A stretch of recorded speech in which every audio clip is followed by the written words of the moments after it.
ဓ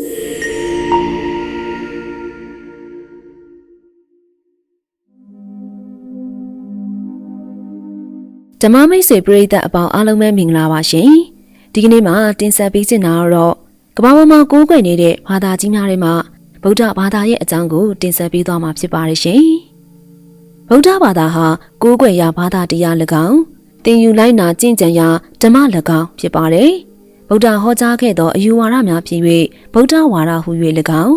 ဗုဒ္ဓရဲ့သင်ကြားမှုတွေလိုအဓိပ္ပာယ်ရတဲ့ဗုဒ္ဓသာသနာဟူ၍၎င်းခေါ်ဆိုကြပါတယ်ဗုဒ္ဓဘာသာမှာဂရမဗုဒ္ဓရဲ့သင်ကြားဆုံးမမှုတွေကိုအခြေခံတဲ့များစွာသောရိုးရာဓလေ့ထုံးတမ်းတွေယုံကြည်မှုတွေနဲ့ကိုးကွယ်မှုဆိုင်ရာတွေခြုံငုံပါဝင်ပါတယ်ဂရမဗုဒ္ဓအမည်မှာဂရမကမျိုးရိုးအမည်ဖြစ်ပြီးဗုဒ္ဓကတော့ဉာဏ်အလင်းပွင့်သူသစ္စာလေးပါးကိုသိမြင်သူလို့အဓိပ္ပာယ်ရပါတယ်ဗုဒ္ဓဘာသာထုံးတမ်းယုံကြည်မှုအရာဗုဒ္ဓသည် BC 600စုမှ BC 400စုအတွင်းအိန္ဒိယတိုင်းငယ်ရဲ့မြောက်ပါရှိမာဂဒတိုင်းပြည်မှာနေထိုင်သွားတယ်လို့သိရပါတယ်ဗုဒ္ဓဘာသာဝင်တွေကဗုဒ္ဓအားသစ္စာလေးပါးကိုကိုယ်တိုင်ထိုးထွင်းသိမြင်သူအဖြစ်၎င်းတကုရှင်ဖျားအဖြစ်၎င်းအဝိဇ္ဇာနဲ့တဏှာကိုပယ်သက်ပြီးတဏှာဒုက္ခမှလွတ်မြောက်ဖို့အတွက်လမ်းညွှန်ပြသပြီးတဲ့ဉာဏ်အလင်းပွင့်သူဆရာသခင်အဖြစ်၎င်းမှတ်ယူကြပါတယ်ဗုဒ္ဓဘာသာဝင်များကသစ္စာလေးပါးနဲ့ပဋိစ္စသမုပ္ပါဒ်ကိုသိမြင်နားလည်ခြင်းအပြင်ဤသို့ဉာဏ်အလင်းပွင့်မှုကိုရရှိနိုင်တယ်လို့ယုံကြည်ကြပါတယ်ဗုဒ္ဓဘာသာသည်ခရစ်တော်မပေါ်မီ BC 988မှာစတင်ပေါ်ထွန်းခဲ့ပါတယ်။တမိုင်းပညာရှင်များသည်ဗုဒ္ဓမြတ်စွာဘုရား၏မွေးဖွားခြင်းကို BC 623သက်တမ်းသတ်မှတ်ကြပါတယ်။မဟာလူသားတဦးဖြစ်ခဲ့တဲ့ဗုဒ္ဓသည်ကျင့်ကြံအားထုတ်ခဲ့သဖြင့် BC 988မှာအမြင့်မြတ်ဆုံးသောမြတ်စွာဘုရားဖြစ်လာခဲ့ပါတယ်။ယနေ့ကမ္ဘာမှာသာသနာတက္ကရာကိုဗုဒ္ဓပရိနိဗ္ဗာန်စံတော်မူတဲ့ BC 943မှာစ၍ရည်တွက်တာကြောင့်ဥပမာခရစ်နှစ်2012မှာ2555ဗုဒ္ဓသာသနာနှစ်2012အပေါင်း BC 943 2555ဗုဒ္ဓသာသနာနှစ်ဖြစ်နေပါတယ်။အဲဒီလိုတွက်ချက်နည်းမှာမမှန်ကန်ကြောင်းနဲ့ဗုဒ္ဓသာသနာနှစ်ကိုမှန်ကန်စွာတွက်ချက်လိုပါကမြတ်စွာဘုရားကဗုဒ္ဓဝါဒကိုစတင်တည်ထောင်ခဲ့တဲ့ BC 988မှာစပြီးရေးတွက်ရမှာဖြစ်တယ်လို့မြန်မာသမိုင်းပညာရှင်ဦးမြင့်ကျွယ်မြို့မမြင့်ကျွယ်ကမှတ်ချက်ပြုခဲ့ပါတယ်။ဥပမာခရစ်နှစ်2012မှာ2600ဗုဒ္ဓသာသနာနှစ်2012အပေါင်း BC 988 2600ဗုဒ္ဓသာသနာနှစ်ဖြစ်ရပါမယ်။ဗုဒ္ဓဘာသာသာသနာသက်တမ်းတွက်ချက်ပုံကိုမြို့မမြင့်ကျွယ်ရေးသားခဲ့သောမြမယဉ်ကျေးမှုအထူးမှတ်သားဝင်တဲ့လူငယ်ရေးရာမှတ်စုများစာအုပ်မှာမြင်တွေ့နိုင်ပါတယ်။ဗုဒ္ဓဘာသာရဲ့အခြေခံအုတ်မြစ်မှာဖျားတရားတန်ခါဟုသောယရနာမြတ်သုံးပါးတို့ကိုယုံကြည်ကိုးကွယ်စည်းကပ်ခြင်းဖြစ်ပါတယ်။တရားဝါဒဗုဒ္ဓဘာသာဝင်အားလုံးကတိပိဋကပိဋကသုံးပုံကိုဖျားဟောတရားဓမ္မအဖြစ်လိုက်နာကျင့်ကြံကြပြီးမဟာယာနဗုဒ္ဓဘာသာဝင်များသည်တရားဝါဒဗုဒ္ဓဘာသာမှလက်မခံသောမဟာယာနတုတ်ခေါ်ကျမ်းစာများကိုလိုက်နာကျင့်ကြံပါတယ်။ဗုဒ္ဓဘာသာမှာအကြောင်းအရာတစ်ခုကိုလေ့လာကျင့်ကြံရမှာဤစနစ်ကြတယ်သိပ္ပံနည်းကြတယ်ဗုဒ္ဓရဲ့အဆုံးအမတွေနဲ့ဗုဒ္ဓဘာသာကသိပ္ပံနည်းကြဘာသာအမှန်တရားနဲ့လက်တွေ့သဘာဝကျတဲ့ဘာသာလည်းဖြစ်ပါတယ်ဗုဒ္ဓဘာသာမှာလူကျင့်ဝတ်တရားနဲ့တိုင်းပြည်အုပ်ချုပ်မှုသဘောတရားများတပည့်တို့ဤဝိတ္တရားဆရာတို့ဤဝိတ္တရားသားသမီးတို့ဤဝိတ္တရားမိဘတို့ဤဝိတ္တရားစသည်တို့ရှိရာဆရာဝိမှာအတက်လဲတဲ့ပဲပင်ဆုံးမသိပ္ပမချံဘေးရန်စီကတင့်ရအပ်ဖို့ဆရာတို့ကျင့်ဝတ်ဝင်ငါးပြားလို့ပါရှိပါတယ်38ပြားသောမင်္ဂလာတရားတော်မှာလည်းအပြည့်ကင်းသောသိပ္ပအတတ်ပညာတို့ကိုတက်မြောက်ခြင်းသည်လည်းမင်္ဂလာတစ်ပါးလို့အဆိုရှိပါတယ်။အတုပ်အနှုံ1309ခုနှစ်စတင်ပုံနှိပ်ခဲ့တဲ့ဥခေအမည်ရှိပုဂ္ဂိုလ်ပြုစုတဲ့ဗုဒ္ဓဘာသာဆိုတာဘာလဲစာအုပ်မှာအငိမ့်စားစရေးပိုင်မဲ့ဥပိုးစရေးသားတဲ့စာအုပ်ဝေဖန်ချက်အခန်းမှာဗုဒ္ဓဘာသာဟုသောစကားသည်ဘုရောမင်းတရားလက်ထက်လောက်ကစပြီးလူတို့ဝေါဟာရသုံးဆွဲခဲ့သောစကားဖြစ်ပါတယ်။၎င်းစကားကိုမသုံးဆွဲမီဗုဒ္ဓဘာသာကိုတမာဒိဋ္ဌိတရားလို့ခေါ်ဝေါ်သုံးဆွဲကြတာကိုတွေ့ရပါတယ်။ဗုဒ္ဓဘာသာဆိုတဲ့အသုံးနှုန်းကပိဋကတ်စာပေမှာ၎င်းရှေးသာသနာဝင်ရာဇဝင်တို့မှာ၎င်းမတွေ့ရပါဘူး။နိုင်ငံခြားသာသနာပြုတို့ကခေါ်ဝေါ်ကြသဖြင့်ဖြစ်ပေါ်လာတဲ့စကားတစ်ခုဖြစ်ကြောင်းသိရပါတယ်။ဗုဒ္ဓဘာသာဟုသောစကားခုံကဘိုးတော်မင်းတရားလက်ထက်လောက်ကစ၍ပေါ်ပေါက်လာတယ်လို့ဆိုရစီကမူလူသုံးများတဲ့စကားအဖြစ်ကိုတော့ထိုစဉ်ကမရောက်ခဲ့ပါဘူး။တက္ကရာ1948ခုနှစ်မှမြန်မာမင်းတို့မရှိသည့်နောက်မြန်မာနိုင်ငံကိုအင်္ဂလိပ်တို့အုပ်စိုးသောအခါ ခရိယန်သာသနာပြုလို့လွတ်လပ်စွာသာသနာပြုနိုင်တဲ့အချိန်မှစပြီးတော့ဗုဒ္ဓဘာသာဟူသောစကားကပုံမူတွင်ကျဲလာကြောင်းသိရပါတယ်။ဂိုင်းခွဲနှစ်ခုဗုဒ္ဓဘာသာမှာအဓိကအားဖြင့်တရားဝါဒဗုဒ္ဓဘာသာတေကြီးဝါကြီးများမှတစ်ဆင့်ဆက်ခံသည့်ဝါဒနဲ့မဟာယာနဗုဒ္ဓဘာသာကြီးမားသည့်ယင်ဟု၍ဂိုင်းခွဲနှစ်ခုရှိပါတယ်။တရားဝါဒဗုဒ္ဓဘာသာမှာအဓိကရည်မှန်းချက်ပန်းတိုင်ကတော့မဂ်ခင်ရှိပါကိုကျင့်ကြံခြင်းဖြင့်ဘဝတန်တရားဆံဝန်းကလွတ်မြောက်ပြီးအပိသက်အင်းငိမ့်မှုနိဗ္ဗာန်ကိုရရှိရန်ဖြစ်ပါတယ်။တရားဝါဒဗုဒ္ဓဘာသာအားတည်ရင်းလင်္ကာနဲ့အရှိတောင်အာရှမှာကျယ်ပြန့်စွာတွေ့ရှိရပါတယ်။မဟာယာနဗုဒ္ဓဘာသာမှာတန့်စင်မြေဗုဒ္ဓဘာသာဇင်ဗုဒ္ဓဘာသာနေချီရန်ဗုဒ္ဓဘာသာရှင်ကုံဗုဒ္ဓဘာသာနဲ့တီအန်တိုင်ဗုဒ္ဓဘာသာစသည်တို့ပါဝင်ပြီးတော့အရှိအာရှတခွင်မှာပြန့်နှံ့တည်ရှိပါတယ်။မဟာယာနမှာနိဗ္ဗာန်အစာဘောဓိတတ္တအဖြစ်မှတစ်ဆင့်တဏှာဆက်ဝန်းအတွင်းနေထိုင်ပြီးတခြားသူများဉာဏ်အလင်းပွင့်မှုရာကုညီပေးမဲ့ဗုဒ္ဓအဖြစ်သို့ရောက်ရှိရန်ဦးတည်ပါတယ်။အိန္ဒိယမှာမဟာစိတ်ဓာတ်ရဲ့သင်ကြားမှုဖြစ်တဲ့ဟိနယာနဗုဒ္ဓဘာသာကိုမဟာယာနရဲ့အစိတ်အပိုင်းဖြစ်၎င်းတခါတရံတတိယမြောက်ဂိုင်းခွဲအဖြစ်၎င်းရှုမြင်ကြပါတယ်။တိဘက်ဗုဒ္ဓဘာသာက800ရာစုနှစ်အိန္ဒိယနိုင်ငံဟိနယာနဗုဒ္ဓဘာသာရဲ့သင်ကြားမှုများကိုဆက်ခံပြီးဟိမဝန္တာဒေသပတ်ဝန်းကျင်နဲ့မွန်ဂိုလီးယားနိုင်ငံဒေသတွေမှာကျင့်သုံးကြပါတယ်။ဗုဒ္ဓဘာသာဂိုင်းခွဲများက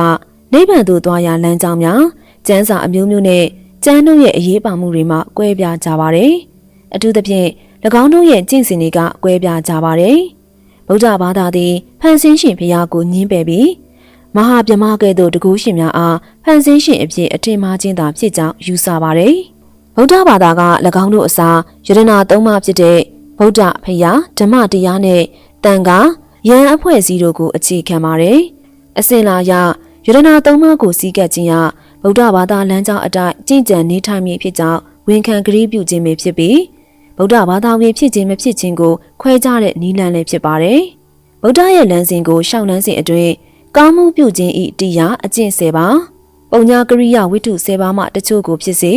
အားလုံးကိုဖြစ်စေလိုက်နာကျင့်ကြံကြပါတယ်။တခါတရံမှာ၎င်း10ပါးမှ3ပါးဖြစ်တဲ့ဒါနာသီလနဲ့ဘာဝနာတို့ကိုအထူးလိုက်နာကျင့်သုံးရန်အားပေးပါတယ်။အခြားသောကျင့်ကြံမှုများမှာဂါထာတရားစာယူဖတ်လေ့လာခြင်းပညာဉာဏ်အလင်းအတွက်ကျင့်ကြံခြင်းတာမန်လူနေမှုဘဝကိုစွန့်ခွာ၍ယဟန်အဖြစ်ခံယူနေထိုင်ခြင်းနဲ့ဂိုင်းခွဲများအလိုက်များစွာသောကျင့်ကြံမှုနဲ့အလေးအထားများရှိပါတယ်။ဗုဒ္ဓဘာသာဝင်စုစုပေါင်း488တန်းမှ935တန်းခန့်ရှိပြီး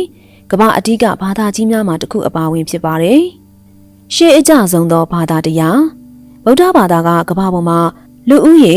တန်း6900ကျော်ရှိရဲ့အနက်ဗုဒ္ဓဘာသာကကမ္ဘာလူဦးရေ489တန်းအထိကိုးကွယ်ယုံကြည်ရဲ့ဘာသာတရားနဲ့အယူဝါဒဖြစ်ပါတယ်။တရုတ်ပြည်မှာကမ္ဘာဗုဒ္ဓဘာသာလူဦးရေအများဆုံးနိုင်ငံလည်းဖြစ်ပါတယ်။တရုတ်ပြည်မှာလူဦးရေတန်ပေါင်း1400ခန့်ရှိပါတယ်။တရုတ်ပြည်မှာလူဦးရေတန်ပေါင်း1200ကျော်အထိမဟာယာနဗုဒ္ဓဘာသာကိုးကွယ်ယုံကြည်ပါတယ်။ဒါကြောင့်မဟာယာန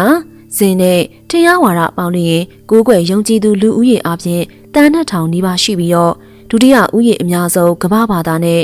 အကြီးထွားအမြန်ဆုံးသောဘာသာတစ်ခုလည်းဖြစ်ပါတယ်။ဗုဒ္ဓဘာသာမှာမဟာယာနနဲ့တရားဝါဒဟူ၍အဓိကဂိုင်းကြီးနှစ်ကားရှိပါတယ်။ဂျပန်ရဲ့ဇင်ဗုဒ္ဓဘာသာရှိပါတယ်။ကမ္ဘာပေါ်မှာဗုဒ္ဓဘာသာကိုးကွယ်ယုံကြည်သူလူဦးရေအပြင်488တန်းနီးပါးရှိပါတယ်။ဟိန္ဒူဘာသာဝင်တန်း1000ကျော်တို့ကလည်းဂေါရမဗုဒ္ဓမြတ်စွာဘုရားကိုယုံကြည်လေးစားကြပါတယ်။ဗုဒ္ဓဘာသာနဲ့ဟိန္ဒူဘာသာတို့ကကျွန်းကိုင်းမီကိုင်းကျွန်းမီဆိုတဲ့ကဲ့သို့တဘာသာနဲ့တဘာသာအမိပြုလျက်ဆက်သွယ်ကတည်ရှိနေကြပါတယ်။ဂေါရမဗုဒ္ဓဘုရားကဗိရှနုဘုရားဝင်စားအဖြစ်ဗုဒ္ဓဘာသာတို့ကမယုံကြည်ကြပါဘူး။ဟိန္ဒူဘာသာစသောအခြားသောဘာသာအယူဝါဒများဖန်ဆင်းရှင်ဘုရားသခင်ခေါ်တည်ရှိမှုကိုအယုံကြည်မရှိသူဘာသာမဲ့များကပင်ဂေါရမဗုဒ္ဓကိုတနည်းမဟုတ်တနည်းနဲ့ကြီးညိုလေးစားကြပါတယ်။ဂေါရမဗုဒ္ဓဘုရားကလူသမိုင်းမှာဩဇာအကြီးမားဆုံးသောအမြင့်မြတ်ဆုံးသောထိပ်တန်းအဓိကပုဂ္ဂိုလ်ဘုရားဖြစ်ပါတယ်။ဗုဒ္ဓဘာသာရဲ့မေတ္တာဂရုဏာသီလသမာဓိပညာသစ္စာ၄ပါးမဂ်ကင်၈ပါးအောင်ခြင်း၈ပါးကမ္မထံဝိပဿနာပိဋကတ်၃ပုံပါရမီ10ပါးခွင့်လွှတ်ခြင်းနဲ့သီးခံခြင်းဟာကမ္ဘာပေါ်မှာအလွန်ကြော်ကြားလှပါတယ်။ဗုဒ္ဓပညာရေးအဆင့်တန်းတဲ့ဤစနစ်ကတမိုင်းကြောင်းကိုလိုက်ပြီးပြည်သူများရဲ့ယဉ်ကျေးမှုနဲ့ပြည်သူများရဲ့လိုအပ်ချက်အရာခံယူကျင့်သုံးလိုက်နာခဲ့ကြတဲ့ပညာရေးဖြစ်ပါတယ်။ဗုဒ္ဓဘာသာမှာ ကိုကျင့်တရားနဲ့စံများရှိပါတယ်။ဒါကြောင့်ဗုဒ္ဓမြတ်စွာဘုရားမိန့်ကြားခဲ့တဲ့မေတ္တာဝါဒမှန်ကန်သောယုံကြည်မှုမှန်ကန်သောအတိတရားမှန်ကန်သောတွေးခေါ်မျှော်မြင်အမှန်တရားမှန်ကန်သောကျင့်စဉ်တို့သည်မှန်ကန်သောငြိမ်းချမ်းရေးဝါဒအဖြစ်အကျော်အကြားဆုံးလူသိအများဆုံးဖြစ်ပါတယ်။လူသားတစ်ယောက်အနေနဲ့စိတ်နှလုံးဖြူစင်ရိုးသားဖြောင့်မတ်သူဖြစ်လာစေရန်ဗုဒ္ဓမြတ်စွာဘုရားရဲ့တရားဓမ္မကိုကိုယ်တိုင်လေ့လာစီးပူးပြီးဗုဒ္ဓမြတ်စွာဘုရားရဲ့တရားဓမ္မအတိုင်းတသက်တာလုံးအချိန်မလတ်ကျင့်ကြံအားထုတ်သွားသင့်ပါတယ်။လူသားတစ်ယောက်အနေနဲ့တာဝန်တရားဖြစ်တဲ့စာဝိနည်းရေးအတွက်တမန်အာဇီဝတိဟုသောမှန်ကန်သောအသက်မွေးမှုပြုနိုင်ရန်ဝိဇ္ဇာပညာနှင့်ခေတ်မီသိပ္ပံပညာအတတ်ပညာရပ်တို့သည်လည်းလေ့လာသင်ယူဖြည့်ဆည်းသင့်ပါတယ်။လောဘဒေါသမောဟမာနဒိဋ္ဌိမိစ္ဆာဒိဋ္ဌိတက္ကာယဒိဋ္ဌိဝိစီကိစ္စဌိနာမိတ်တဥဒိစ္စအဟိရိကအနောတပ္ပကိလေသာ10ပါးတို့ကိုရှောင်ကျဉ်ရပါမယ်။အမြင့်မြတ်ဆုံးတပိညုတဉာဏ်တော်ရှင်ဖရာ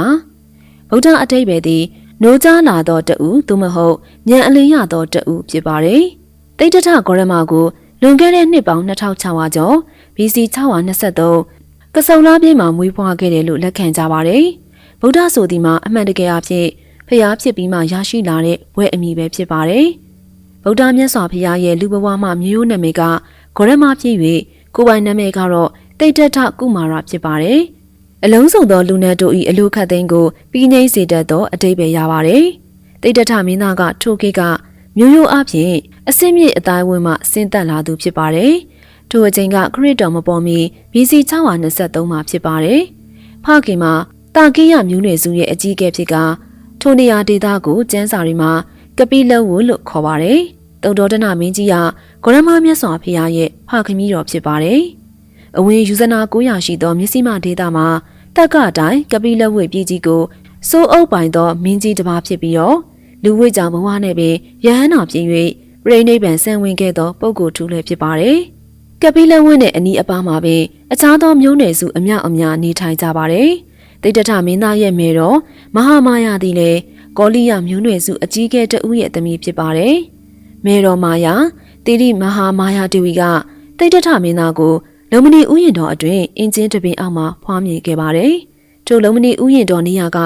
ယခုခေတ်နီပေါနိုင်ငံမှာတည်ရှိပါတယ်။ဖျားလောင်းတိဋ္ဌထမင်းသားကဖွားတော်မူပြီးနောက်အရှိအယက်မှမြောက်သို့လှည့်တော်မူလျက်ခုနှစ်ဖွားသွား၍မမတ်ရက်တော်မူပြီးတော့အကောဟမ္မမိလောကတာဇေတောဟမ္မမိလောကတာတေတောဟမ္မမိလောကတာဟုသောစကားသုံးခုဆိုတော်မူပါတယ်။ဘုရားလောင်းတိဋ္ဌထမင်းသားဂေါရမဗုဒ္ဓမြတ်စွာဘုရားကလောကသုံးပါရှိရှိသမျှလူနဲ့မြမအလုံးတွင်ငါသည်အမြင့်မြတ်ဆုံးတပိညုတဉာဏ်တော်ရှင်ဖျားစင်စစ်ဖြစ်သည်ငါသည်အဓိကထိတ်ဆုံးဖြစ်သည်ဟုမိန့်တော်မူခဲ့ပါတယ်။ဗုဒ္ဓမြတ်စွာဘုရားရဲ့ခုံတော်ကူပါမှာတထဒေဝမနုဿာနံလူနဲ့မြမတတဝအလုံးတို့၏ဆရာသခင်ဖြစ်သည်ဟုခုံတော်ပါရှိခဲ့ပါတယ်။လူနဲ့မြမတတဝအလုံးတို့၏အမြင့်မြတ်ဆုံးသောဆရာသခင်ဖျားဖြစ်တယ်လို့မိန့်ဆိုတော်မူခဲ့ပါတယ်။29နှစ်အရွယ် BC 994ရောက်သောအခါသူအိုသူနာသူသေးယဟန်ဟုသောနမိတ်ကြီးလေးပါးကိုမြင်တော်မူသဖြင့်တောထွက်၍ယဟန်ပြုပါတယ်။ဘုရားအလောင်းတော်ကအလွန်ပြုနိုင်ခဲလာစွာသောဒုက္ခရစရိယာအကျင့်ကိုယဟန်အဖြစ်နဲ့6နှစ်ပတ်လုံးကျင့်တော်မူခဲ့ပါတယ်။ထို့နောက်ဘုရားအလောင်းတော်ကသူ့စာတာမီသောတထေသမီးလှူဒန်းအပ်သောနှုတ်ကနာစွန်းကိုအဇပါလာညောင်ပေရေးမှာအလူခံဖုံးပေးပြီးမဟာဗောဓိပင်သို့ကြွတော်မူပါတယ်။ဖရာအလောင်းတော်ကတုတ်တိယငစင်လှူဒန်းအပ်သောမျက်ရှိစုပ်ကိုဖြန့်ကျဲကထဝယ်ဖွဲခွေတော်မူနေစဉ်အာနာပါနကျင့်နေပါတယ်။နေမဝင်မီဒေဝဗုဒ္ဓမန်မန်နဲ့ယံကိုအောင်မြင်တော်မူ၍ရှေ့ရနေခဲ့ဖြစ်ပူးခဲ့သောခန္ဓာအစဉ်ကိုအောက်မေ့တက်တည်တတ်သောပုပ္ပေနိဝါဒနှုတ်တတိဉာဏ်ကိုညင်ဥယံမှာရတော်မူပါတယ်။နတ်တို့၏မျက်စိနှင့်တူသောစုတေခံဤသောတတဝါစသည်တို့ကိုမြင်အပ်သောဒိဗ္ဗစက္ခုဉာဏ်ကိုတကောင်းယံမှာရတော်မူပါတယ်။အာတဝတရား၄ပါးတို့၏ကုံချင်းကိုပြုတတ်သောအာတဝခရဉာဏ်ကိုမိုးတောက်ယံမှာရတော်မူ၍တတ်တော်35နှစ်အရွယ် BC 988မဟာတက္ကရာ103ခုကစုံလာပြည့်ဗုဒ္ဓဘုနှင့်မိုးတောက်ယံအချိန်မှာလောက3ပါးမှာအတုမရှိသောအမြင့်မြတ်ဆုံးသောတပိညုတဖရာအဖြစ်ကိုရောက်တော်မူလေပါတယ်။သုံးလူသခင်တပိညုဖရာရှင်က BC 988မှ BC 943အထိ45ဝကာလပတ်လုံးဝိနည်းတတဝါတို့အားဓမ္မစကြာစတဲ့တရားတို့ကိုဟောပြတော်မူကာ လူနဲ့မြမနဲ့တရဝါတို့၏အကျိုးစီးပွားကိုဆောင်ရွက်တော်မူခဲ့လေတယ်။45ဝါကာလပတ်လုံးတရဝါတို့၏အကျိုးစီးပွားကိုမနာမနေဆောင်ရွက်တော်မူခဲ့သောတပေညုမြတ်စွာဘုရားရှင်သည်တက်တော်80အရွယ်ရောက်သောအခါ BC 943မဟာတက္ကရာ148ခုကစုံလားပြည့်အင်္ဂါနေ့ဝဲကုသိနာယုတ်ပြီးမလာမင်းတို့၏ဥယျာဉ်မှာပြိဋိဘံဆံဝင်တော်မူပါတယ်။၅ပါးသီလဗုဒ္ဓဘာသာဝင်တို့၏၅ပါးသီလကိုကျင့်တရားကမြတ်စွာဘုရားရဲ့ဆုံးမဩဝါဒဖြစ်၍လူတို့စောင့်တည်းအပ်သောကိုကျင့်တရား၅ပါးဖြစ်ပါတယ်။သီလ၏အနက်ကိုနှုတ်စိတ်အမှုရာတို့ကိုငြိမ်သက်စွာထားခြင်းလို့၎င်းကုသိုလ်တရားတို့ကိုစောင့်ခြင်းဟု၎င်းဝိသုဒ္ဓိမအထာကတာမှာဖွင့်ဆိုထားပါတယ်။တနည်းအားဖြင့်သီလသည်ဥကောင်းနှင့်တူသောအနံ့အေးမြချမ်းအေးခြင်းအနံ့အာဟုသူတို့မဝင်လေအောင်ပိတ်ပင်တားမြစ်ခြင်းအနံ့ဒုစရအကျင့်ပြတ်ဤအိတ်ဆက်ကြောင့်အနံ့တို့၌ထင်ပေပါတယ်။သီလ၏အနံ့မှာအကျင့်အလေသဘောဟုဖြစ်ပါတယ်။တရဏဂုံ၃ပါးနှင့်တကွ၅ပါးသီလ၏အနံ့သဘောကိုသိရှိပါကပါဠိလို၎င်းမြန်မာလို၎င်းအချိန်အခါမရွေ၅ပါးသီလကိုခံယူစောင့်တည်နိုင်ပါတယ်။ဗုဒ္ဓဂေါရမ၏သဘောတရားကိုဘဝနေထိုင်မှုလမ်းစဉ်တည်းရဲ့အဖြစ်အတိပ္ပယ်ဖွင့်ဆိုချက်မှာမကောင်းမှုဟူသည်များကိုရှောင်ကျဉ်ခြင်းကုသိုလ်ကောင်းမှုများကိုပွားများအားထုတ်ပြီးဘဝကိုပြိုးထောင်မြင့်တင်ခြင်းနဲ့ကိလေသာအညစ်အကြေးမှကင်းဝေးစေလျက်မြင့်မြတ်ဖြူစင်သောစိတ်နှလုံးကိုအစဉ်ထိန်းသိမ်းခြင်းဟူ၍ဖြစ်ပါတယ်။ဖရာတရားတန်ခါယုံကြည်ကိုးကွယ်ခြင်းမေတ္တာမိမိကိုမိမိယုံကြည်ခြင်းအတိညာလက်တွေ့ကျင့်စဉ်ဗုဒ္ဓဘာသာသာသနာဟာဗုဒ္ဓမြတ်စွာဘုရားဟောကြားသောပိဋကတ်ကျမ်းစာလားအဆိုအမိန့်များတရားတော်များဗုဒ္ဓမြတ်စွာဘုရား၏သားတော်ယဟန်တန်ဃာများကိုသာကိုးကွယ်ယုံကြည်လိုက်နာ၏ဗုဒ္ဓဓမ္မတန်ဃာယတနာသုံးပါးကိုသာအတိအမှတ်ပြုယုံကြည်စည်းကပ်ကိုးကွယ်၏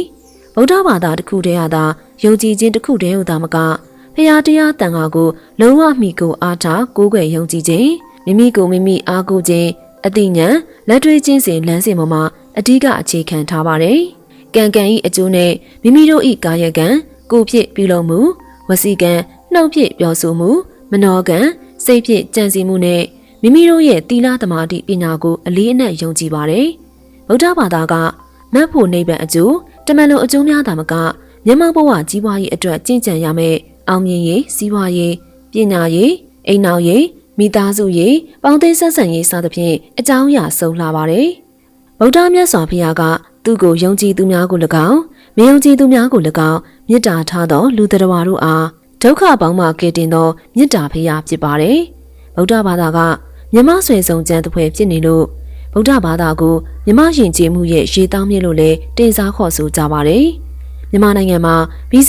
988ကစတင်ပွင့်တွန်းပေါ်ပေါက်ခဲ့ကြောင်းတမန်အထောက်ထားများအရအတည်ပြုမှတ်သားနိုင်ပါတယ်။မြမဗုဒ္ဓသာသနာတော်အစတဖုဒ္ဓနဲ့ဗလိကဟု၎င်းမြမဗုဒ္ဓသာသနာအစရွှေတကုံကဟု၎င်းဆိုကြပါတယ်။တဖုဒ္ဓနဲ့ဗလိကကုံတဲ့ညီနောင်တို့ကထူးခြားစွာဖျားရှင်အားကမ္ဘာပေါ်မှာပထမဆုံးစွန့်ကပ်ရသူကမ္ဘာပေါ်မှာပထမဆုံးတရဏဂုတ်တီးသူများနဲ့ကမ္ဘာပေါ်မှာပထမဆုံးဗုဒ္ဓဘာသာဝင်များဖြစ်ခဲ့ပါတယ်။ရွှေတကုံဇီဒီတော်ကဂေါရမမြတ်စွာဘုရားရဲ့သာသနာတော်မှာကမ္ဘာမြေပေါ်မှာပထမဦးဆုံးဇီဒီဖြစ်ပါတယ်။အဲဒါကြောင့်မြန်မာနိုင်ငံမှာဗုဒ္ဓသာသနာတော်အစရွှေတကုံကလို့ကပီးတိုးမော်ကွန်တင်ခဲ့ပြီးဖြစ်ပါတယ်။မြန်မာနိုင်ငံတရားဝါဒဗုဒ္ဓသာသနာတော်အစရှင်အရဟတ်ကလို့၎င်းမြန်မာနိုင်ငံတရားဝါဒဗုဒ္ဓနိုင်ငံတော်ဘာသာအစအနောယထာမင်းဟဟု၎င်းမှတ်သားနိုင်ပါတယ်။မြန်မာနိုင်ငံဗုဒ္ဓဘာသာသမိုင်းနဲ့မြန်မာသမိုင်းမှာအနောယထာမင်းဟာအလွန်ဩဇာကြီးခဲ့သူဖြစ်ပါတယ်။အနောယထာမင်းကိုအကြောင်းပြုပြီးတော့မြန်မာနိုင်ငံဗုဒ္ဓအယူဝါဒထွန်းကားစီပင်ကြောင့်ဖော်ပြထားပါတယ်။အိန္ဒိယနိုင်ငံရဲ့ဘုရင်တစ်ပါးဖြစ်တဲ့အာသောကမင်းကခရစ်တော်မပေါ်မီ BC 268မှာအိန္ဒိယဒီနန်ကိုဆက်ခံခဲ့တဲ့ဧကရစ်မင်းတစ်ပါးဖြစ်ပါတယ်။စစ်ကိုစွန့်မဲ့ခဲ့တဲ့အာသောကမင်းကဗုဒ္ဓဘာသာကိုတက်ဝင်ယုံကြည်ခဲ့ပါတယ်။ဗုဒ္ဓသာသနာကိုလူအများတက်ဝင်ယုံကြည်လာစေရန်ကြိုးပမ်းခဲ့တဲ့ပုဂ္ဂိုလ်ကြီးလည်းဖြစ်ပါတယ်။အာသောကမင်းကြီးကဗုဒ္ဓရဲ့ဓမ္မကိုမိမိရဲ့ဘာသာရေးဒေသနာအဖြစ်နဲ့လက်ခံခဲ့ပြီးတဲ့နောက်အိန္ဒိယပြည်သူပြည်သားတွေကိုမှန်ကန်သစ္စာရှိမှုတနာကျင်နာမှုအကြမ်းမဖက်မှုစတဲ့တရားများနဲ့အုပ်ချုပ်ခဲ့ပါတယ်။အာသောကမင်းကိုအကြောင်းပြုပြီးတော့ဗုဒ္ဓအယူဝါဒထွန်းကားစီပင်ကြောင့်ဗုဒ္ဓဘာသာသမိုင်းမှာဖော်ပြထားပါတယ်။သမိုင်းစာမျက်နှာတွေမှာထောင်ပေါင်းများစွာရှိနေတဲ့ဘုရင်ဧကရစ်မင်းကြီးမင်းသားများရဲ့အမည်နာမကြားမှာ အာသောကရဲ့အမည်နာမကဒဇင်းတဲသောကျေတာရအဖြစ်တီတီကြီးပဲဝင်းလက်တောက်ပါနေပါတယ်။အာသောကမင်းတရားကြီးနဲ့အရှင်မဟာမောဂလိဗုဒ္ဓတိတ်တမထေရမြတ်တို့ကကိုရိုင်းကိုဌာနပြည်နယ်တို့ကိုဥပတမတကန်ဆောင်နိုင်စီရန်ခေါင်းဆောင်တစ်ပါးနဲ့တန်ခါ9ပါးစီကိုစေလွတ်ကြွားချီတော်မူကြပါတယ်။တီဟိုတို့တားတော်မဟိန္ဒာနဲ့တမီးရောတင်ကားမိတ်တာအားစေလွတ်၍ဗုဒ္ဓဂါယာရှိဘောရီပင်မှညောင်ကိုင်းတကိုင်းကိုယူဆောင်သွားစေခဲ့တယ်လို့အဆိုရှိခဲ့ပါတယ်။တီဟိုမှာဗုဒ္ဓသာသနာပြန့်ပွားလာပြီးထိုမှတစ်စဉ်မြန်မာနိုင်ငံရှိမွန်လူမျိုးများထံကိုဗုဒ္ဓသာသနာရောက်ရှိလာကြတယ်လို့ဆိုတာကြောင့်အာသောကမင်းကြီးရဲ့ကျေးဇူးဟာမြန်မာနိုင်ငံအပေါ်လည်းမကင်းခဲ့ဘူးလို့ဆိုနိုင်ပါတယ်။ဆရာတော်ဗောဓိဓမ္မကဗုဒ္ဓသာသနာတော်ပြန့်ပွားရေးအတွက်8900မှာတရုတ်ပြည်ရှောင်းလင်းကျောင်းတော်ကိုရောက်ရှိခဲ့တဲ့အိန္ဒိယလူမျိုးတရားပြဆရာတော်ဖြစ်ပါတယ်။မဟာယာနဇင်ဗုဒ္ဓဘာသာမှာနာမည်ကျော်ကြားလူသိအများဆုံးဆရာတော်ကြီးဖြစ်ပါတယ်။ဗုဒ္ဓဘာသာမှာမဟာယာနနဲ့တရားဝါဒဟူ၍အဓိကဂိုင်းကြီးနှစ်ဂိုင်းရှိပါတယ်။မဟာယာနဂိုင်းကတရုတ်၊ထိုင်ဝမ်၊တိဘက်၊တောင်ကိုရီးယား၊မြောက်ကိုရီးယား၊မွန်ဂိုလီးယားနိုင်ငံ၊မလေးရှားနိုင်ငံ၊စင်ကာပူ၊ဘူတန်နိုင်ငံ၊ဗီယက်နမ်နိုင်ငံနဲ့ဂျပန်စားတဲ့အရှေ့အာရှတစ်ခွင်မှာထွန်းကားပြန့်ပွားနေပြီး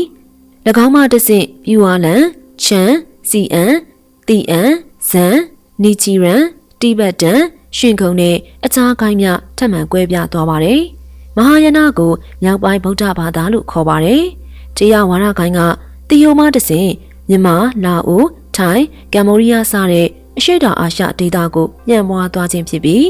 တောင်ပိုင်းဗုဒ္ဓဘာသာလို့လည်းခေါ်ဆိုပါတယ်။နီပေါနိုင်ငံမှာလည်းဗုဒ္ဓဘာသာထွန်းကားပါတယ်။တိဘက်ဗုဒ္ဓဘာသာကိုတချို့ကမဟာယာနရဲ့ဂိုင်းခွဲလို့သတ်မှတ်ပြီးမြဲတချို့ကတော့မူလဗုဒ္ဓဘာသာရဲ့တတိယမြောက်ဂိုင်းကြီးအဖြစ်သတ်မှတ်ကြပါတယ်။ဒါအပြင်ဗုဒ္ဓဘာသာမှာအခြားဂိုင်းခွဲငယ်အများအပြားရှိပါသေးတယ်။အဲဒီလိုများပြားရခြင်းကဝါဒနဲ့ဒေသကွာဟချက်များကြောင့်ဖြစ်ပါတယ်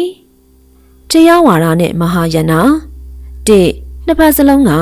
တကြမုနိဗုဒ္ဓမြတ်စွာကိုအမြင့်မြတ်ဆုံးမြတ်စွာဘုရားအဖြစ်လက်ခံကြပါတယ်။သစ္စာလေးပါးတရားတော်ကိုနှစ်ဖက်လုံးကအပြည့်အဝလက်ခံကြပါတယ်။မဂ္ဂင်၈ပါးလမ်းစဉ်ဟာနှစ်ဖက်လုံးရဲ့တရားဖြစ်ပါတယ်။ပဋိစ္စသမုပ္ပါဒေသနာတော်ကနှစ်ဖက်လုံးမှာအတူတူပဲဖြစ်ပါတယ်။ဖန်ဆင်းရှင်ကိုနှစ်ဖက်လုံးမှာလက်မခံကြပါ။အနိစ္စဒုက္ခအနတ္တနဲ့သီလသမာဓိပညာတွေကိုနှစ်ဖက်လုံးကလက်ခံခဲ့ကြတဲ့အတွက်ဗုဒ္ဓရှင်တော်ရဲ့အဓိကတရားအနှစ်တွေကမကွဲပြားဘူးလို့ဆိုရပါမယ်။အနတ္တကိုနှစ်ဖက်လုံးမှာလက်ခံပါတယ်။မဟာယာနကအတ္တဝါဒမဟုတ်ပါ။အဓိကကွဲပြားချက်ကတရားတော်တွေပေါ်မှာမဟုတ်ပါ။ဘောဓိတတ္တလို့ခေါ်တဲ့ဖရာလောင်ဖရာကျင့်စဉ်ကျင့်သူပေါ်မှာထားတဲ့သဘောထားဖြစ်ပါတယ်။တရားဝါဒကဖရာလောင်ကိုပုထုဇဉ်ပဲရှိသေးလို့မကိုးကွယ်ကြပါ။တချို့ကဆိုပြန်တယ်တရားဝါဒဆိုတာယဟန္တာဖြစ်ဖို့နိဗ္ဗာန်ကိုမျက်မှောက်ပြုဖို့ကျင့်တဲ့ဝါဒဖြစ်ပြီးမဟာယာနကတော့ဗုဒ္ဓဖြစ်မဲ့ဖရာလောင်ဘောဓိတတ္တကျင့်စဉ်ကိုလက်ခံတဲ့ဝါဒလို့ဆိုကြပြန်ပါတယ်။တရားဝါဒမှာဘောဓိတတ္တကလူမြောက်ရာလမ်းကိုသစ္စာတရားကိုမသိသေးတဲ့ပုထုဇဉ်မှုမကိုးကွယ်ကြပါမဟာယာနမှာကိုးကွယ်စရာဘောဓိတတ္တတွေများပါတယ်ဖျားလောင်ဖျားဤမိခင်ဖခင်အစုံဖြစ်ပါတယ်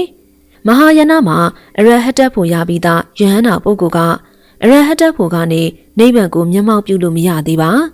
အရဟတဖို့ကနေအနာဂံ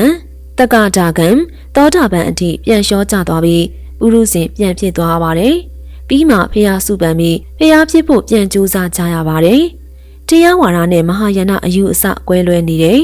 ဖျားဟောမှုရင်ဝိနည်းတုတ်တန်အဘိဓမ္မာများအတိုင်းတရားရာဂိုင်လုံးလိုက်နာကျင့်ကြံပြီးနည်းနည်းမှမပြင်းတာကတရားဝါဒဖြစ်ပါတယ်မူရင်းမှပြင်းတာကမဟာယာနဝါဒဖြစ်ပါတယ်တရားဝါဒကဗုဒ္ဓမြတ်စွာဘုရားမိန့်ကြားချမှတ်ခဲ့တဲ့မူရင်းဝိနည်းတုတ်တန်အဘိဓမ္မာများတိတ်ခါပုံများတရားတော်များကိုနည်းနည်းမှမပြင်းကြပါတဏှာဝိစီးရဲမှလွတ်ကင်း၍နိဗ္ဗာန်ချမ်းသာကိုမျက်မှောက်ပြုရန်တတိပဋ္ဌာန်၄ပါးနဲ့မဂ္ဂင်၈ပါးသည်သာတကြောင်တည်းသောလမ်းစဉ်တဏှာဝိစီးရဲမှလွတ်ကင်း၍နိဗ္ဗာန်ချမ်းသာကိုမျက်မှောက်ပြုလိုတဲ့ပုဂ္ဂိုလ်ကသီလသမာဓိပညာတည်ဟုသောတိတ်ခါ၃ပါးနဲ့ကျင့်ကြံကြိုးကုပ်အားထုတ်ရပါတယ်အဲဒါကြောင့်မြတ်စွာဘုရားရှင်ကသီလသမာဓိပညာစာယတဧတေတုဘာဝိတာအတိတ်ကမ္မမာရတေယအာတိသောဝဝိယောစတိဆိုပြီးဣတိဝုတ်ပါဠိတော်မှာဟောတော်မူပါတယ်အတိပ္ပယ်ကတော့အကျင့်သူသည်အတိသီလတိတ်ခါဟုဆိုအပ်သောသီလကို၎င်း အဓိစိတ်ဓာတ်သိက္ခာဟုဆိုအပ်သောတမာတိကို၎င်းအဓိပညာသိက္ခာဟုဆိုအပ်သောပညာကို၎င်းဤသုံးပါးသောတရားတို့ကိုစောင့်ကန်းတိုင်အောင်ကောင်းစွာပွားများအပ်ကုန်၏ယင်းတို့ပွားများသောသူသည်မန်မင်း၏နိုင်ငံကိုလွတ်မြောက်၍နေမင်းကြီးကဲ့သို့ထုံးလင်းတင်တယ်၏ထိုသီလတမာတိပညာသိက္ခာသုံးပါးတို့တွင်သီလဆိုသည်ကလူတို့၌၅ပါးသီလအာဇီဝထမကသီလ၈ပါးသီလ10ပါးသီလတို့ပဲဖြစ်ပါတယ်ပဂတိလူတို့အတွက်၅ပါးသီလနဲ့အာဇီဝထမကသီလဟုဆိုအပ်သောနေဆသီလကသီလမြည်ပါတယ်၈ပါးသီလနဲ့10ပါးသီလကအမွန်းတင်သီလမျိုးဖြစ်ပါတယ်နေဆသီလမျိုးမဟုတ်လို့တတ်နာရင်စောက်တည်အပ်ပါတယ်ယဟန္တာတို့ကစတုပါရီသုဒ္ဓသီလကသီလမြည်ပါတယ်ဤသီလသိက္ခာပုဒ်တို့ကိုဒရာယအပြင်ခြုံလိုက်သည်ရှိသောကိုဖြင့်မလွန်ကျူးကောင်းသောအပြစ်ဒေါသဟုသမျှသည်ကာယဒုစရိုက်မြည်၏နှုတ်ဖြင့်မလွန်ကျူးအပ်မလွန်ကျူးကောင်းသောအပြစ်ဒေါသဟုသမျှသည်ဝစီဒုစရိုက်မြည်၏စိတ်ဖြင့်မလွန်ကျူးအပ်မလွန်ကျူးကောင်းသောအပြစ်ဒေါသဟုသမျှသည်မနောဒုစရိုက်မြည်၏ထိုကာယဒုစရိုက်ဝစီဒုစရိုက်မနောဒုစရိုက်တို့ကိုမလွန်ကျူးမပြုကျင့်ပဲထိမ့်သိမ်းဆောက်ရှောက်သောအပြင်ကာယဒုစရိုက်ဝစီဒုစရိုက်မနောဒုစရိုက်ဟုသည်သူစရိတသီလ၃ပါးနှင့်ပြည့်စုံသောသူသည်သီလနှင့်ပြည့်စုံသောသူမြည်၏သီလတမာတိပညာသိက္ခာ၃ပါးတို့တွင်တမာတိဟုသည်ပြန့်လွင့်နေသောစိတ်ကိုမပြန့်လွင့်စေဘဲတခုတည်းသောအာယုန်၌ကောင်းစွာတည်ငြိမ်အောင်ပြုလုပ်ခြင်းဖြစ်ပါတယ်ဗုဒ္ဓဘာသာကိုင်းဆိုင်သူက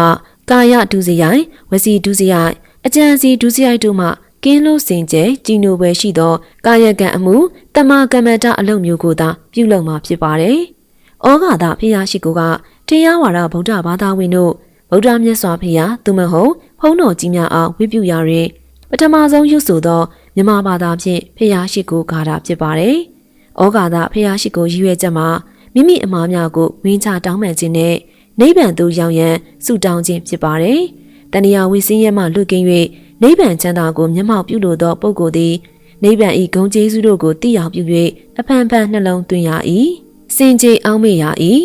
ဤသို့နိဗ္ဗာန်၏ဂုဏ်တို့ကိုအသီးသီးစင်ကြယ်အောင်မေ့သည်ရှိသောအလွန်စိတ်ကြည်လင်၏ဉာဏ်တက်မြတ်၏စိတ်အေးချမ်းတည်ကြည်၏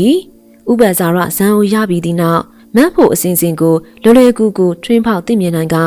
လောကဒုက္ခအလုံးမှလွတ်မြောက်နိုင်၏စင်ကြယ်အောင်မေ့ရ၏ဤသို့နိဗ္ဗာန်၏ဂုဏ်တို့ကိုအသီးသီးစင်ကြယ်အောင်မေ့သည်ရှိသောအလွန်စိတ်ကြည်လင်၏ဉာဏ်ကြီးထွား၏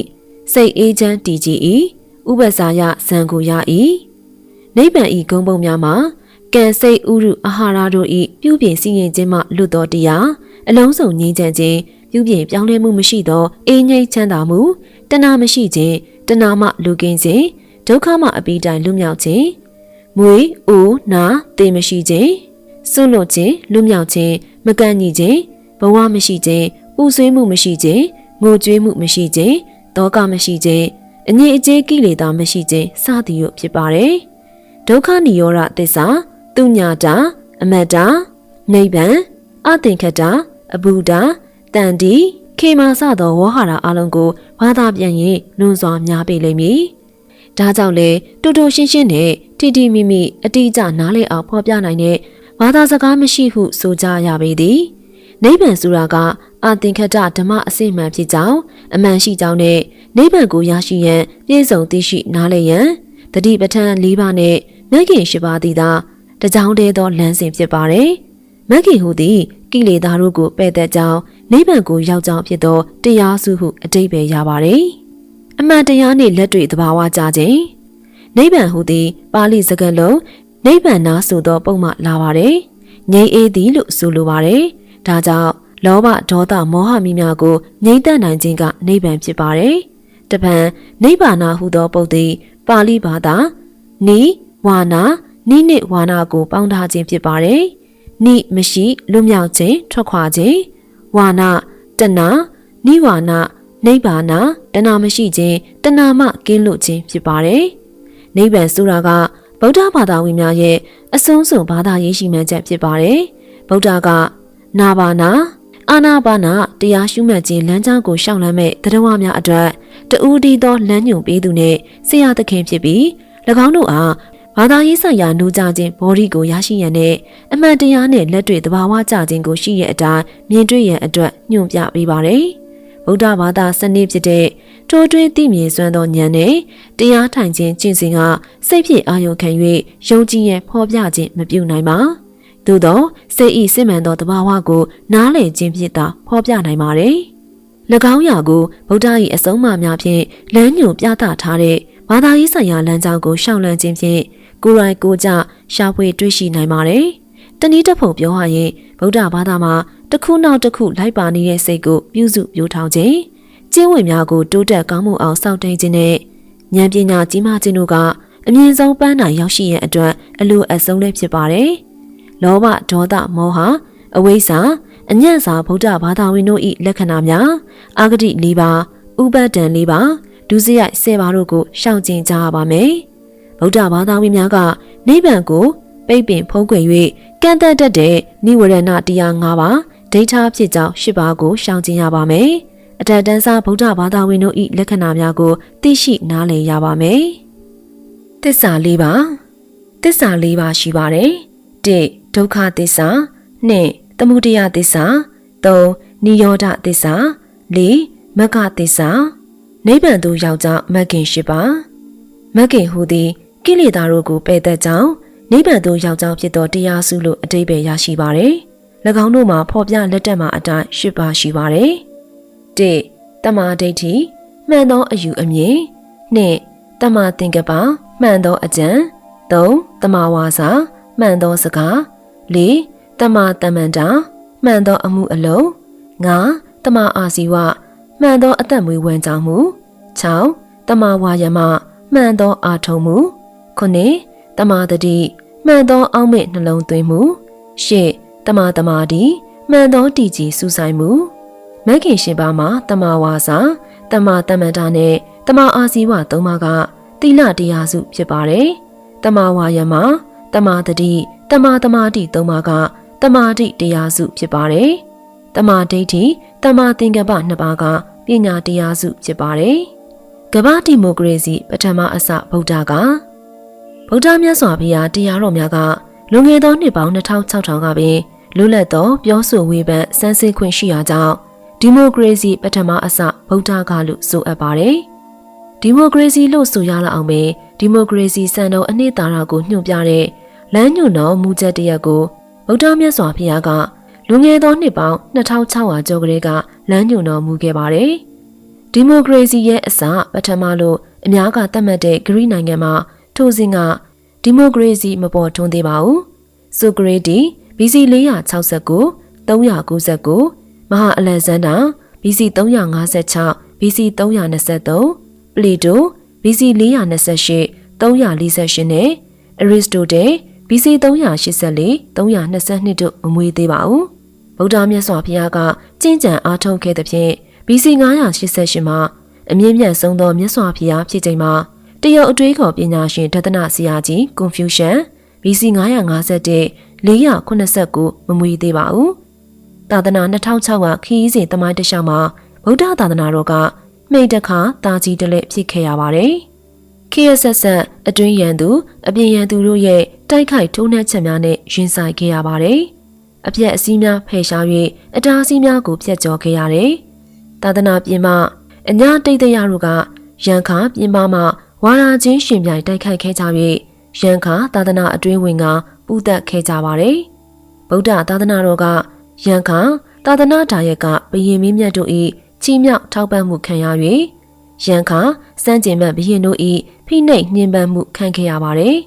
ရန်ခါလှိလျူရှုခြင်းခံခဲ့ရ၍ရန်ခါပြည်နေတန်ခတ်ခြင်းကိုခံခဲ့ရပါတယ်တခေတ်တစ်ခါကဗုဒ္ဓဘာသာကိုးကွယ်ပါမှခင်မီရဲ့လို့ယူဆခဲ့ကြရမှာတပံတခေတ်ပြောင်းလာသောအခါဗုဒ္ဓဘာသာကိုခင်နှောက်ကြတယ်လို့ယူဆလာကြပြန်ပါတယ်ဘယင်မင်းမြတ်တို့ရဲ့ဘွဲတစိမ့်နာမကိုပါဠိဘာသာနဲ့ခံယူကြ၍စကားပြောရနိုင်ပင်ပါဠိစကားလုံးများများညှက်ပြောနိုင်မှဂုဏ်ရှိရလို့ယူဆခဲ့ကြရမှာတပံတခြားခေတ်တစ်ခုမှာပါဠိဝါဟာရကိုတက်နိုင်သမျှရှောင်ကွင်းဖယ်ထုတ်ရန်ကြိုးပမ်းကြပြန်ပါတယ်ဗုဒ္ဓမြတ်စွာရဲ့သာသနာတော်ကတခေတ်တစ်ခါကအနောက်သို့လာသောဂန္ဓာယာတိုင်းခေါ်ပါကစ္စတန်ပြည်အာဖဂန်နစ္စတန်ပြည်ခိုတန်ခေါ်တာကစ္စတန်ပြည်နဲ့ယောနာကာလောကခေါ်တူရကီဂရိနိုင်ငံများအထိပြန့်နှံ့ထွန်းကားခဲ့ပါတယ်ဂင်းကမြင်းမှာဗော်ကာမြင့်တို့တိုင်အောင် သာသနာ့ရောင်ဝထွန်းကားခဲ့ပါတယ်။မြောက်သို့လာတော့စစ်ကင်းပြည်၊ဘူတန်ပြည်၊တိဘက်ပြည်၊မွန်ဂိုလီးယားနိုင်ငံ၊တရုတ်ပြည်၊ဆိုဗီယက်ရုရှားနိုင်ငံ၊စိုက်ဘေးရီးယားအထိပြန့်နှံ့ခဲ့၍ယခုတိုင်ဆက်လက်တည်ရှိနေဆဲဖြစ်ပါတယ်။အရှိသို့လာတော့သူဝနဒီဘာခေါ်အင်ဒိုနီးရှားနဲ့သူဝနဘုံမီခေါ်မြန်မာနိုင်ငံ၊ထိုင်း၊လာအို၊ကမ္ဘောဒီးယား၊ဗီယက်နမ်၊ကိုရီးယား၊ဂျပန်အထိပြန့်နှံ့၍ယခုတည်းတချို့နိုင်ငံများမှာသာသနာတည်ရှိနေပါတယ်။အပရိဟာနိယတရားတရုတ်9ပါးဗုဒ္ဓရဲ့အပရိဟာနိယသုတ်တော်မြတ်ကြီးကိုလေ့လာကြည့်ရင်အတိတ်2600ကျော်ကလေးကဟောကြားလမ်းညွှန်ပြသတော်မူခဲ့တဲ့ဗုဒ္ဓမြတ်စွာရဲ့ဉာဏ်တော်အမြော်မြင်ကြီးမားပုံကိုလေ့လာသုံးသပ်တွေ့ရှိနိုင်ပါတယ်။ဗုဒ္ဓရဲ့လမ်းညွှန်တော်မူချက်အပရိဟာနိယတရားတရုတ်9ပါးအနှစ်ချုပ်ကတော့1အမြဲမပြတ်ချိန်ပန်းများစွာမပြတ်မလတ်စီဝေးဆွေးနွေးကြခြင်း2အညီအညွတ်ဆွေးနွေးစည်းဝေးညှိနှိုင်းတိုင်ပင်ကြပြီးအညီအညွတ်ဆုံးဖြတ်လုပ်ကိုင်ဆောင်ရွက်ကြခြင်း3ရှိပြီးပြဋ္ဌာန်းပြီးကောင်းမွန်တင်လျော်၍လက်ရှိလူနေမှုဘဝတို့နှင့်အံဝင်ခွင်ကြကိုက်ညီသောအစဉ်အလာကောင်ဓမ္မသက်ကျင့်ထုံးဥပဒေများဖြတ်ထုံးကျင့်ထုံးစီရင်ထုံးစီရင်နည်းလမ်းများကိုဖြတ်သိမ်းပယ်ဖျက်ခြင်းမပြုဘဲဆက်လက်ပြဋ္ဌာန်းကျင့်သုံးကားရှိပြီးဥပဒေများအနက်မှဆက်လက်ပြဋ္ဌာန်းကျင့်သုံးရန်မသိလျော်မကောင်းမွန်မကိုက်ညီတော့သည့်တရားဥပဒေများကိုအများဆန္ဒ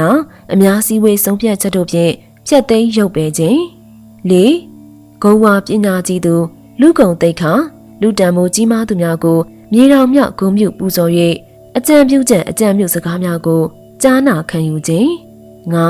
ပြည်သူပြည်သားတို့၏တားငယ်သမီးငယ်ပါရပစ္စည်းတို့ကိုအကြောင်းမဲ့အနိုင်အထက်ပြုထိပါသိမ့်ပိုင်စော်ကားမှုမရှိစေရပြည်သူအစိုးရကအာမခံကျင့်သုံးနိုင်တာစောင့်ထိန်ခြင်း6နိုင်ငံလူမျိုးရိုးရာအစဉ်အလာပြည်သူတို့၏ယုံကြည်မှုကိုလွတ်လပ်စွာကိုးကွယ်ခွင့်ရှိစေခြင်း9ဘာသာသာသနာယုံကြည်မှုပေါင်းစုံတို့၏ဘာသာရေးကောင်းဆောင်ဘာသာသာသနာဝန်ထမ်းများကိုလွတ်လပ်လုံခြုံမှုရှိစေခြင်းတို့ဟူ၍ဖြစ်ပါတယ်။ဤသည်ကဗုဒ္ဓမြတ်စွာဘုရားရဲ့ဒီမိုကရေစီလမ်းစဉ်ကြီးပင်ဖြစ်ပါတယ်။ဒါအပြင်ဗုဒ္ဓက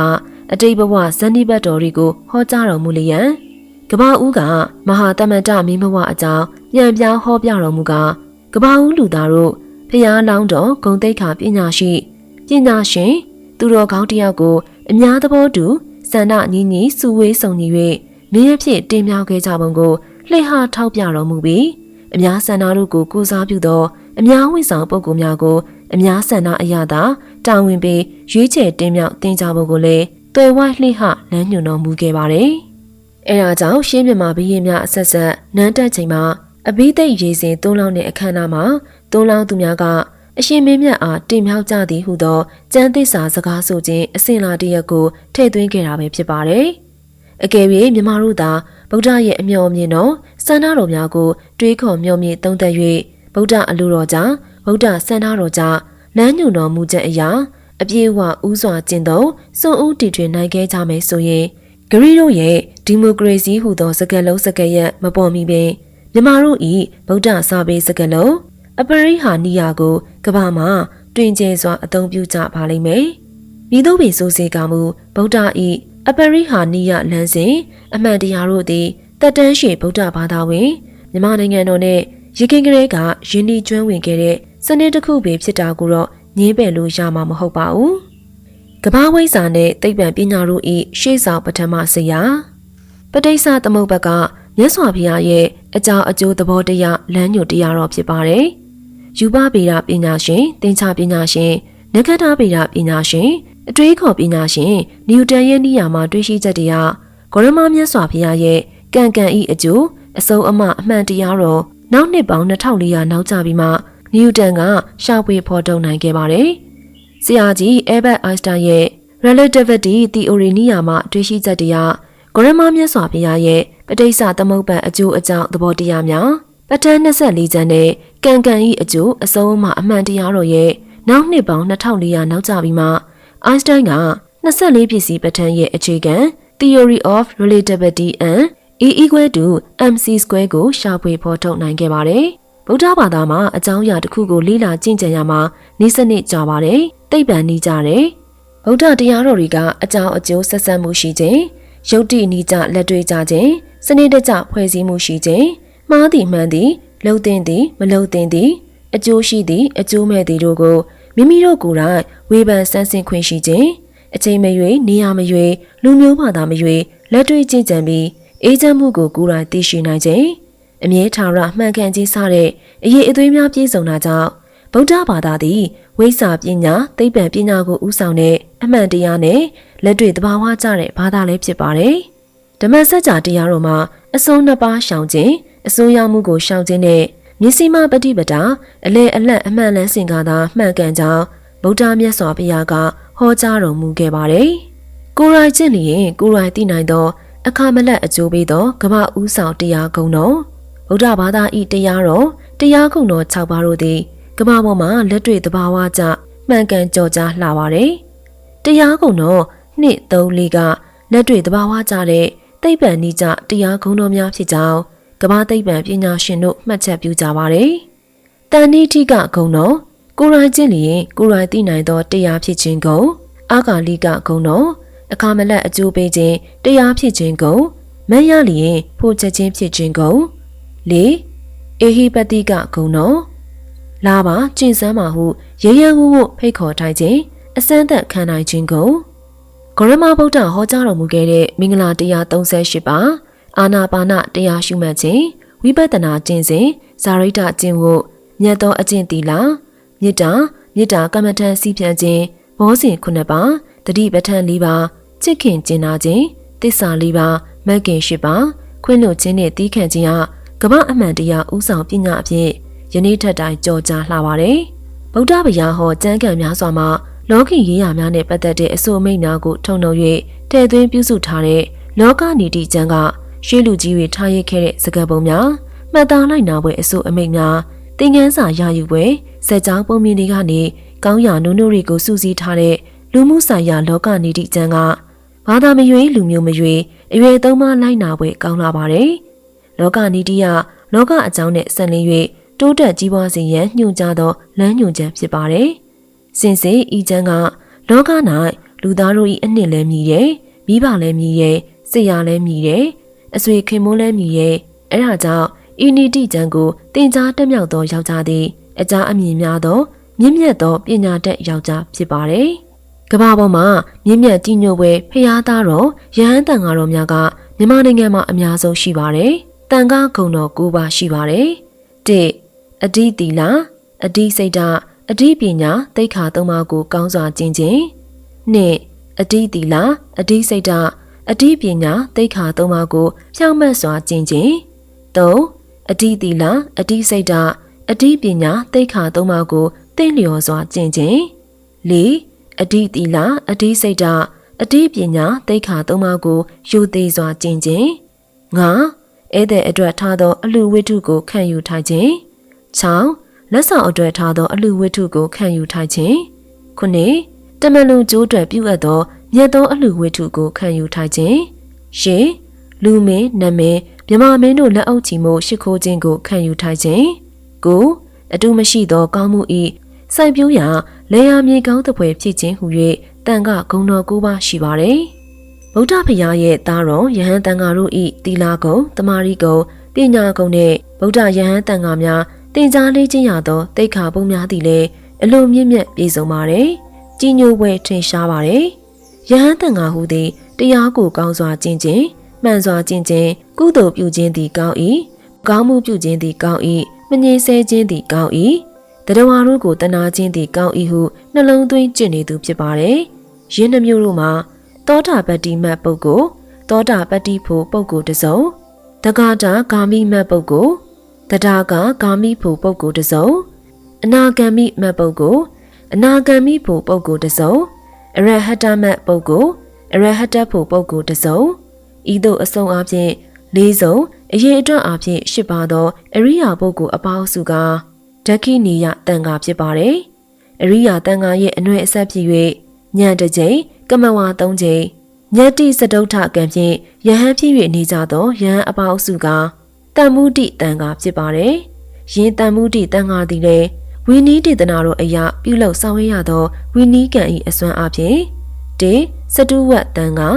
၄ပါးစုတန်ဃာ၂ပစ္စဝတ်တန်ဃာ၅ပါးစုတန်ဃာ၃ 3. ဒတဝက်တန်ခါ10ပါးစုတန်ခါ 4. ဝိတ္တိဝက်တန်ခါ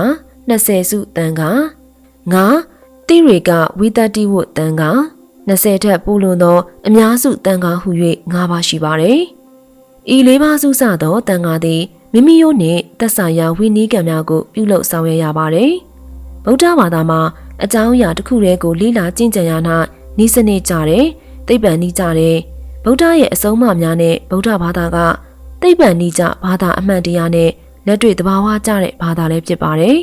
။သိပ္ပံပညာရှင်တို့ရဲ့တွေ့ရှိချက်နဲ့သာသနာ့ပြင်းမှတရားတို့ကအတိုင်းအတာတစ်ခုအခြေအနေအချိန်ခါနေရာဒေသတစ်ခုလူအုပ်စုတစုအတွက်သာမှန်ကန်တဲ့အမှန်တရားသမုဒိသစ္စာများဖြစ်ပါတယ်။အမြဲထာဝရမှန်ကန်တဲ့အမှန်တရားပရမတ္ထသစ္စာတရားမှာမြတ်ဗုဒ္ဓရဲ့တရားတော်သိပ္ပံနည်းကြဗုဒ္ဓဘာသာမှာသာတွေ့နိုင်ကြောင်းဝိဇ္ဇာသိပ္ပံပညာရှင်တို့ရဲ့တွေ့ရှိချက်များအပါအဝင်အယူဝါဒဆိုင်ရာအမှန်တရားအလုံးတို့ရဲ့ရှေ့ပြေးပထမအမှန်ဆုံးတရားဖြစ်တယ်လို့တိရကုဆရာတော်ဦးညာနေတရာချမ်းမြေ့ဆရာတော်အရှင်စနကဘိဝန္တာဦးရွှေအောင်နန္ဒသိန်းစံဒေါက်တာမင်းတင်မို့ဓမ္မစရိယဦးထေးလိုက် Adjutancy Basti နဲ့မြို့မမြင့်ကျွယ်တို့ကမှတ်ချက်ပြုကြပါတယ်ဗုဒ္ဓတရားတော်များကတဘာဝနိကြအပြင်၎င်းကျောင်းကျိုးဆက်ဆက်ဗီဒအရာ၎င်းသိပ္ပံနိကြအပြင်၎င်းစေပညာဗီဒရ၎င်းမှန်ကန်လာပါတယ်မိခွင်ဝမ်းတွင်သားတရေတဲပုံကိုလွန်ခဲ့တဲ့နှစ်ပေါင်း2600ကျော်ကလေးကဗုဒ္ဓမြတ်စွာဘုရားကမိုက်ကရိုစကုပ်မပါအာထရာဆောင်းမပါ